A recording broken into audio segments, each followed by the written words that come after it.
two weeks after an L5-S1 discectomy, very large disc prolapse. You were literally it was compressing that nerve. Now, can I see you have a little walk? I just need to see your posture.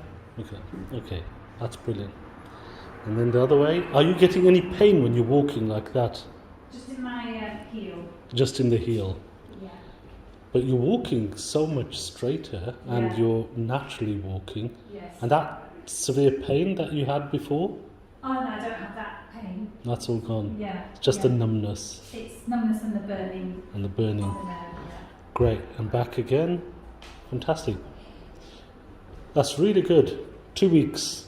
And compared to what you had before, it's Yeah.